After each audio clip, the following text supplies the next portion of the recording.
Screen पर आप जिस शख्स को देख पा रहे हैं ये मुंबई पुलिस के निलंबित असिस्टेंट इंस्पेक्टर सचिन वाजे हैं, जो पिछले कुछ दिनों से लगातार सुर्खियों में बने हुए हैं। मालूम हो तो बताना चाहेंगे कि मुकेश अंबानी के सबसे आलीशान व महंगे घरों में से एक एंटीलिया के बाहर विस्फोटक बरामद मामले में सचिन वाजे को लेकर काफी ज्यादा खुलासे किए गए हैं और उन खुलासों को जानने व सुनने के बाद हर कोई हक्का बक्का रह गया है। या साफ शब्दों में कहें कि महाराष्ट्र को पूरी तरीके से हिलाकर रखने वाले सचिन वाजे की कहानी बिल्कुल फिल्मी है।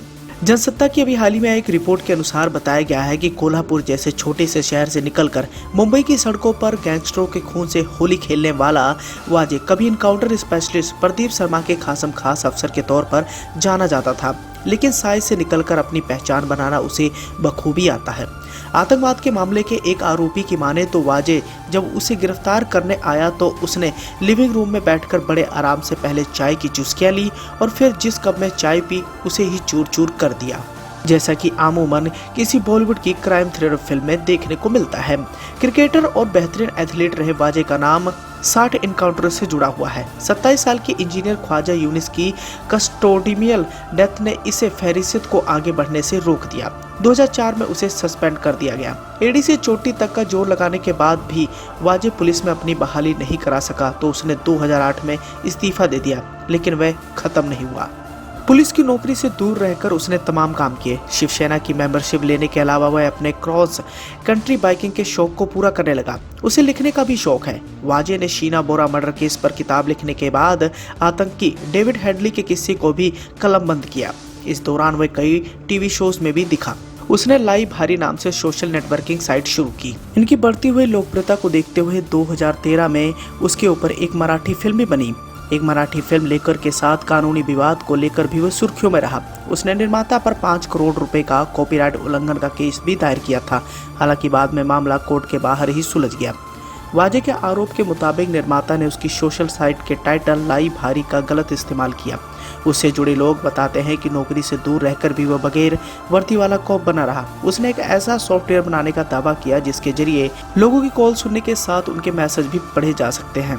जानकारी के लिए बताना चाहेंगे कि वाजे ने 1990 में पुलिस सर्विस ज्वाइन की थी। पहली बार वो सुर्खियों में तब आया जब उसने थाने के गैंगस्टर सुरेश मंजेकर के नकेल डाल दी थी। उसे मुंबई लाया गया। वहां वह CIU यानी क्राइम इंटेलिजेंस यूनिट से पहली बार जुड़ा। प्रदीप शर्मा के संपर्क में वह यहीं पर आया। यह वो दौर था जब प्रदीप शर्मा के साथ विजय सालस्कर, दया नायक जैसे अफसरों की धमक अंडरवर्ल्ड से लेकर बॉलीवुड तक सुनी जाती थी। 2019 का साल वाजे के लिए वरदान की तरह रहा। शिवसेना सत्ता में लौटी तो उसे फिर से नौकरी में आने का मौका मिला। इसमें मुंबई के कमिश्नर रहे परमबीर सिंह का भी खासा योगदान रहा था। उनके साथ वाजे की जुगलबंदी थाने के समय से रही। परमबीर तब वहां के पुलिस कमिश्नर हुआ करते थे। जून 2020 में वाजे के साथ 18 अफसरों को बहाल किया गया। इसका कारण बताया गया कि कोविड में 99 अफसर कोविड के चलते अपनी जान गंवा चुके हैं, लिहाजा अफसरों की बेहद जरूरत है।